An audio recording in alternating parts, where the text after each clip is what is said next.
Standard operating procedures, also known as SOPs, consist of a predefined list of instructions necessary to complete an assignment. Mendix offers Paperless SOP, a low-code solution that supports companies in creating SOPs in a structured way. The objective is to increase quality, uniformity, and efficiency. SOPs help operators, technicians, and other personnel to perform their work while adhering to company standards and industry regulations. Creating SOPs often require an iterative approach by continually optimizing an initial set of individual tasks. Initially, the functional administrator logs into the application. The functional administrator is responsible for the setting up of master data and managing templates for the operating procedures and all application-wide settings. Master data consists of articles, materials, tools, and machines. Here the articles are the actual products that are being manufactured by the company. For injection moulding, the articles are produced by injecting the material, polymer resin, into the tooling, a mould template. The functional administrator manages the tools and materials of the corresponding pages. Finally, there is an overview of the available injection moulding machines in the production facility. Next to the master data, the functional administrator is responsible for creating templates. Templates are the basis of the standard operating procedures. Here you can see an overview of the active templates that have already been defined. When we click on a template, we see that it contains a hierarchical set of predefined tasks. A task consists of a name and description containing a simple instruction, but it can also include supporting task information and parameters. Task information typically includes additional instructions that the operator can consult while performing a task.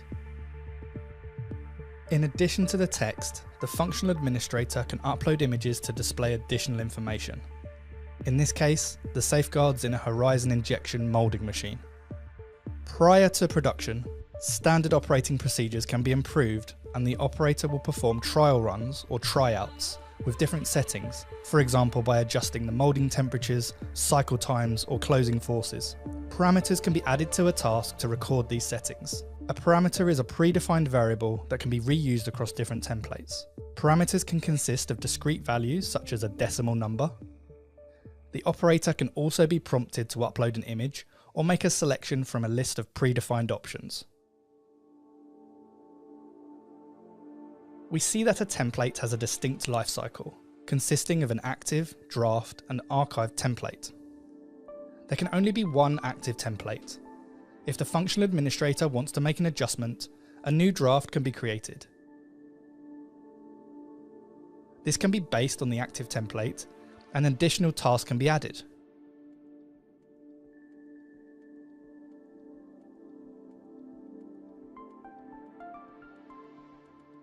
The application provides multi-language support. The functional administrator can add translations to the template parameters and task information. In this example, English and German have been configured, and this can easily be extended to other languages. Users can change their language by clicking on this icon in the bottom left. As you can see, the entire application has now switched to the translations of the selected language, including the task information itself. This feature allows companies to create and manage a single repository of templates that can be used by production facilities across the globe. Once the functional administrator is happy with the changes, the draft template can be published. The draft has now become the active template. Next, the project manager logs into the application. The project manager is responsible for planning trials to define the standard operating procedures for a planning production itself. The journey of the project manager starts with a dashboard. The dashboard contains an overview of the current workload and metrics about the current performance. When we click on tryouts, we navigate to a page with an overview of assignments that have been created, including their status. In addition to a list, there is also a calendar planning view.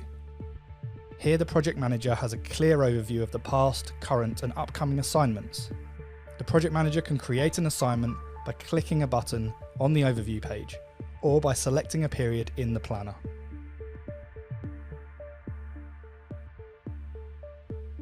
The project manager selects an article and a template. Then they complete the rest of the form.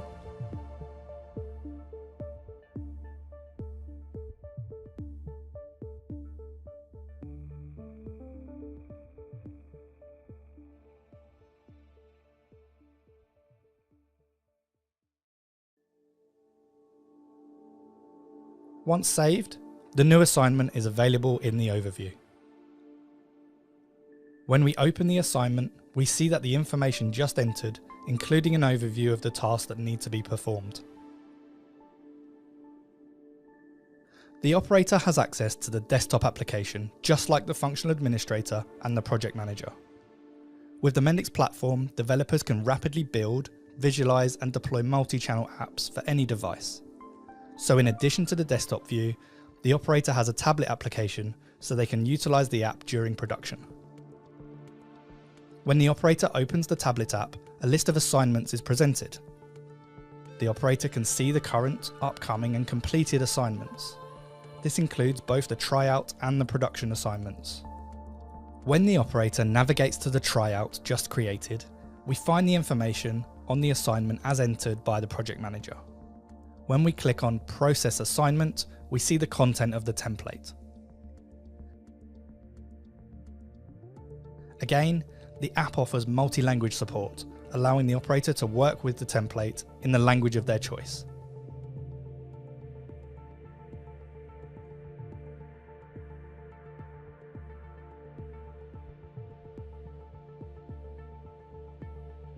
The operator can now start the assignment.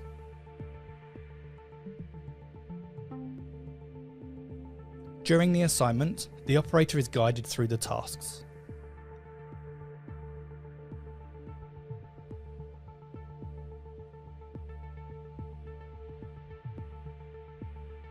When the operator encounters an issue while performing a task, the issue can be reported and assigned to a responsible colleague.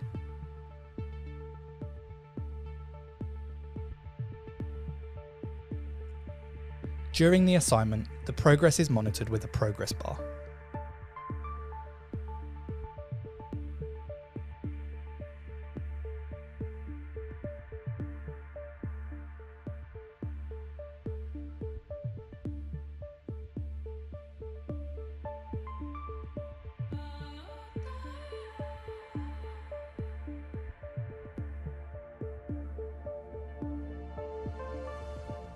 Once all tasks have been finished, the operator can complete the assignment by adding some additional information.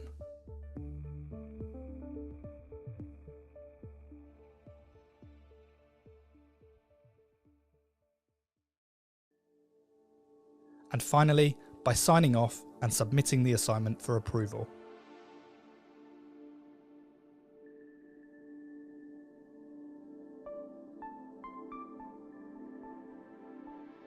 Approving of the assignment is the responsibility of the project manager.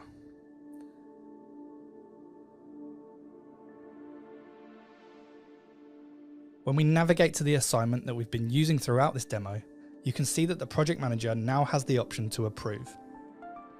The approval is finalised with a signature.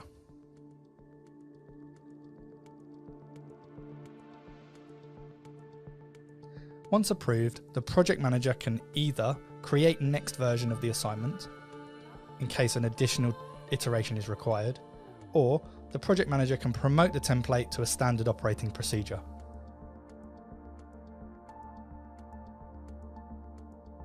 The project manager can now select which of the tasks have to be carried over to the standard operating procedures.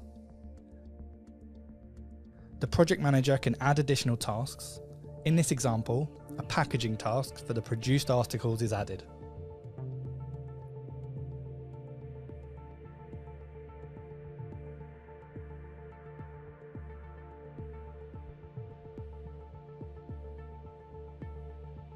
Once the standard operating procedure is available, a production assignment can be created.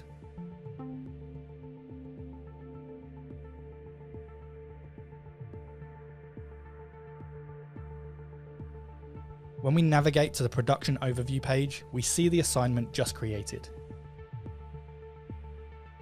With the low-code Mendix platform, it's very easy to integrate with external systems, such as a planning solution. In this example, with one click of a button, the project manager can synchronize the list of production assignments.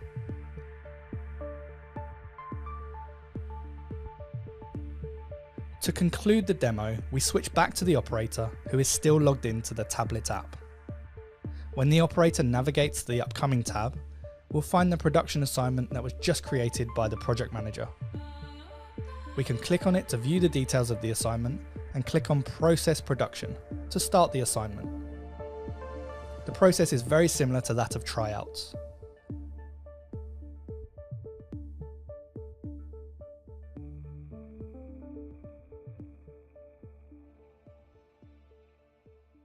The main difference is that when the operator is now going through the tasks, the parameters are pre-filled with the data from the tryouts.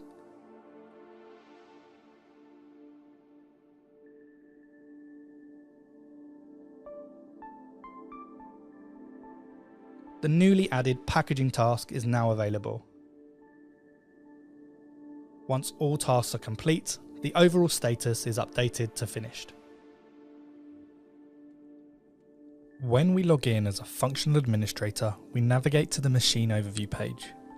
We see a list of machines with a name, closing force, and screw diameter. A new requirement may come in where it becomes necessary to also store the brand name of a machine. With the Mendix low-code platform, this can be added in just a few minutes. Here we have the app open in Mendix Studio Pro, the Mendix integrated development environment. A Mendix application is structured with modules that contain pages, logic, and data. The master data, that includes the machines, can be found in the molding data module. Here is the domain model for molding data. As you can see, the domain model consists of the entities, article, material, tool, and machine. This reflects the data available in the master data section of the app. The machine entity currently contains the attributes name, closing force, and screw diameter. We want to add a new attribute for brand. When we double-click the machine entity, you again see these attributes. Clicking New allows you to add the new brand attribute and choose the type string, as we want this to be entered as text. Mendix has built-in security in the form of role-based user access. This means that specific users only have access to the parts of the app and the data that they should have access to. For the brand attribute that we have just added, the project manager and the functional administrator need both read and write access. Other users only need read access. Now, when we save the entity, you'll see that it includes our new brand attribute. To show the brand on screen, we first go to the overview page for machines.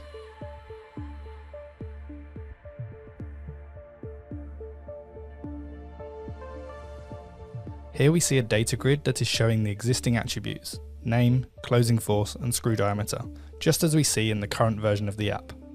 To add the brand, we can right-click on the name column, add a column to the right, and configure the column to display the brand.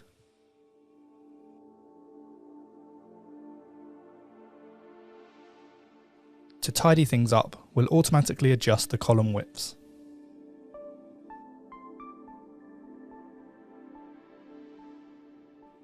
Now, when we rerun the app and look at the machine overview page, we see the additional column for the brand. Of course, there is no brand data yet as we have not added the functionality to input the brand. Let's go back to Studio Pro and open the machine new edit page, where we can add a new input text box.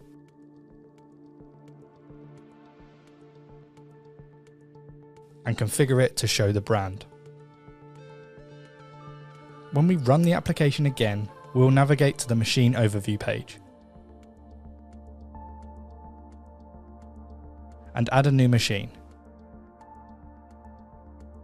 We'll see that it now has the option to add the brand name.